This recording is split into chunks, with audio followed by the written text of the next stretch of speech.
These are the last places you'd expect to call home. A radio station. Is that on? Can you hear me? An orphanage? It was abandoned for about 25 years and vandalized extensively. And a grist mill that also made moonshine. I'm Tony Frazran, and all these homes have been rezoned.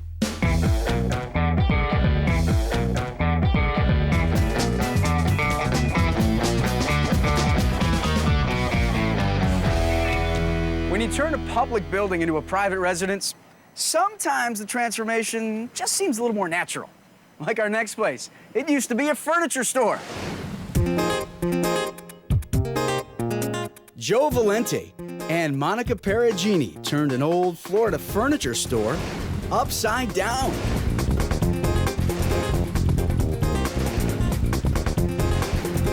When they converted the 6,000 square foot third floor just through the front door, Joe's added a little aquatic inspiration. I just thought that a waterfall would be timeless, so to speak. They never go out of style. All operated by one simple switch. Lights come on, water falls. And next to his falls, Joe designed a radical round kitchen. Well, I wanted to build a giant kitchen, and I found some cabinet makers, real true craftsmen that were capable of giving me the curves that I wanted. It's definitely one of our favorite spaces. Behind that, Joe and Monica tucked away a full bath and a couple of killer guest bedrooms. This is one of our spare bedrooms. We call it the Red Room. This is the White Room. And just down the hall, a home theater Spielberg would be jealous of. This is one of my favorite rooms, the home theater. And when it comes time for a leisurely soak and a nap, this is our master bath. And this is our master bedroom. But what do you do with 1,500 square feet of master bedroom? It's great for when I have my nieces and nephews over because it gives them a lot of room to run and play. The big kids don't seem to mind it either. That's a keeper. And we converted this corner into our home office. Built in 1910, the Clark's family-run furniture store was the biggest furniture store in DeLand, Florida. Now it's full of our furniture. The beginnings of this lavish loft project were a little rocky. Well, when he first brought me up here, it was kind of hard at first to see his vision because there was so much damage. The third floor had been abandoned for 30 years or more. Ceilings were rusted. The original tin ceilings were falling apart. The concrete, the plaster was peeling off the walls. When I told people I wanted to live up here, they used to shake their head. So you're gonna be kidding me. But yeah, I seen the potential. And as a chief designer, Joe wanted to turn the old warehouse around. So he looked to the Miami club scene for inspiration. I wake up screaming in the middle of the night usually with these crazy thoughts. But Joe was on a shoestring budget, so he had to be creative. I managed to do things with some interesting materials, everyday things you can get your hands on.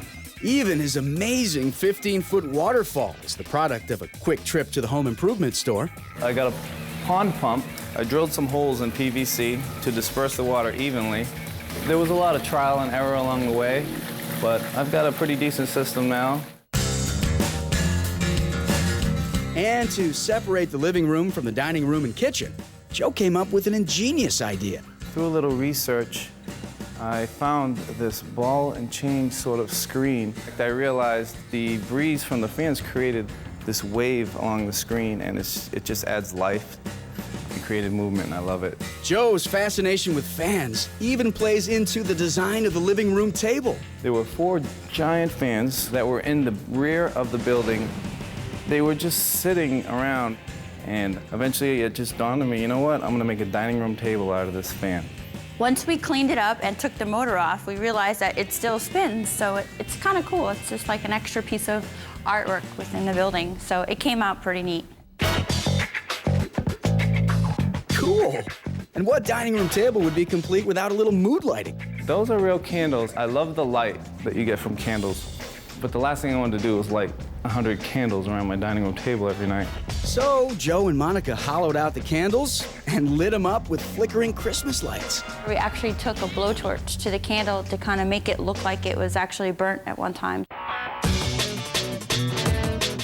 They say the devil's in the details. And when it comes to details in a grand scale renovation like this, it's all about teamwork. You forget all the things I've done. I painted them. I painted them, honey. I sat here for hours and I laid the cardboard. I told you how I mixed the paint and everything. Or maybe it's all about compromise? The secret is, I let her think that I'm listening to what she says, and then I go ahead and do what I originally planned. Sometimes it was hard. We definitely had to make compromises, but I generally really like a lot of his ideas. And he'll come up with like the basic idea and I might tweak it a little bit. She always comes in and softens my hard edges, so it works out well. Later on, the hits just keep on coming. A radio station gets rezoned. This is the old control room where they used to look out on acts like Hank Williams, Earl Scruggs, and now it's my guest room. And coming up next, this grist mill used to make a lot more than cornmeal.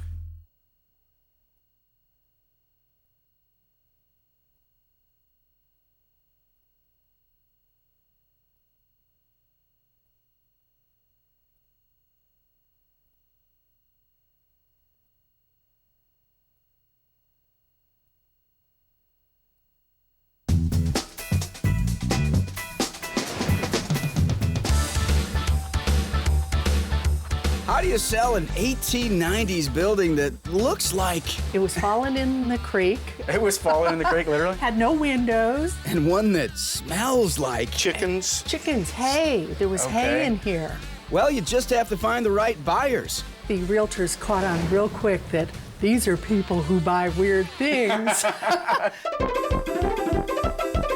What drew you in, though, as homeowners this 110 years later? I mean... Oh, it What was was the it? location. The location. The location. The location is right on a creek in Clarksville, Georgia. And the home is an old grist mill where they used to grind up corn and wheat for the locals. The old water wheel is still in place, too.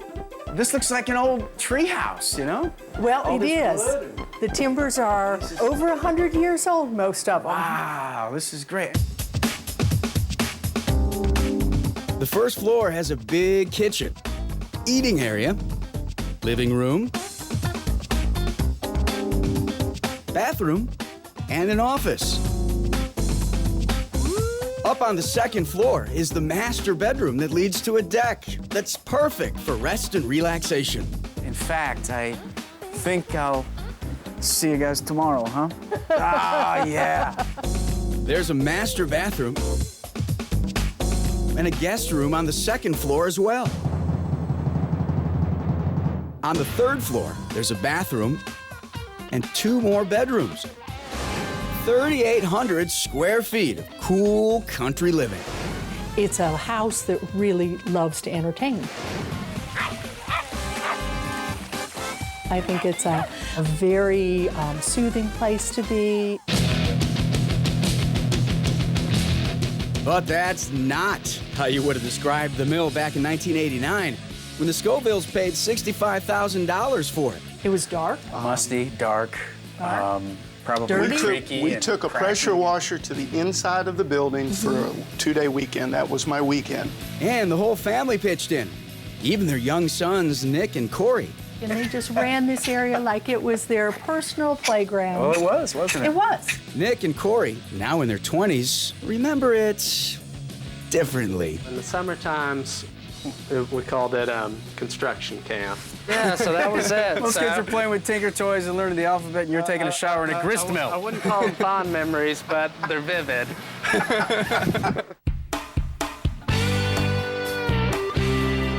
They built a fireplace out of stones they found on the property. Sure comes in handy on cold winter nights. And they didn't have to go far for the stairs either. I love these stairs. You gotta tell me about these, because this wood looks original. And this big old slingshot. Tell me about all this. White oak tree off the property. Right here. Cut it down and whittled it a little bit. But the biggest renovation challenge was... It was 11 years before I had a finished kitchen. Oh, wait a minute. What did you say? I had a finish. It was 11 years before I had a finished kitchen. So this is the kitchen that was 11 years in the making, huh? How did you do without a kitchen for 11 years, and what's the story behind that? Do tell. Oh, well, you know, it was just at the bottom of the priority list the whole time. Maybe on your priority list. Well, the kids got a basketball court before she got a kitchen. So they did a lot of grilling out. $300,000 in renovations later, the Scovilles turned eyesore into an impressive country home. But they left plenty of grist mill reminders. Hey, let's see what's out here on the porch. Hey, this is like a museum out here of the old mill. What's this contraption? That's a chaff blower. That would have separated any of the lights off the corn. When the farmer brought it, it had stuff mixed in with it. Got it. The chaff, and so this would blow it off into the creek, and then it would drop down into the grinding stones and be ground. The original millstones used for grinding corn and grain are now porch handrails. Inside, the Scovilles left a few corn chutes and pulleys to remind them of the old mill. Let's see if we can turn this thing. It still turns. Check that out. That's really cool. But this wasn't just a mill. The building also used to house a cotton gin and a blacksmith shop. But now, it's a point of pride and a cherished Southern comfort. Let's listen for 1 second, because not a lot of people have this. I'm sorry, but that's beautiful. I love that. I mean, that really must be relaxing on Well, nights. and if you sit here quietly, you will probably see some of the local wildlife.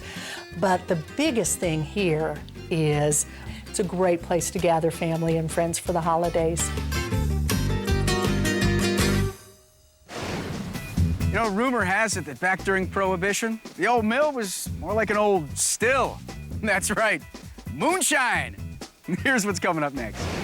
An orphanage gets adopted. The pool had a tree growing in it. There was a turtle living in it. Everything old is new again when a radio station and an orphanage get rezoned.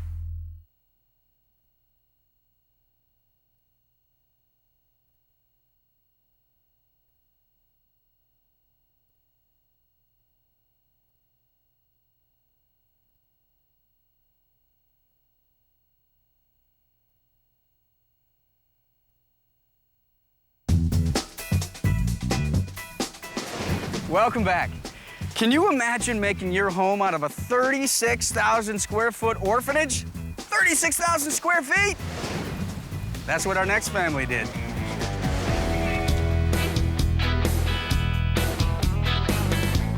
This may look like an early American mansion, but in fact, it had a big-hearted beginning as a children's home on 23 acres in Guthrie, Oklahoma. Today, it's home and office space for Calvin and Susan Burgess. And you'd need a map to navigate this 36,000 square foot interior. With 7 bedrooms and 18 baths. The first floor alone is 4,000 square feet and showcases the home's focal point, a grand staircase. They had to cut through the concrete second floor to put it in. It's what's called a flared stair, and it works very well in beauty, but the difficulties is building everything on curves. Flanking the staircase, a formal living room and dining room with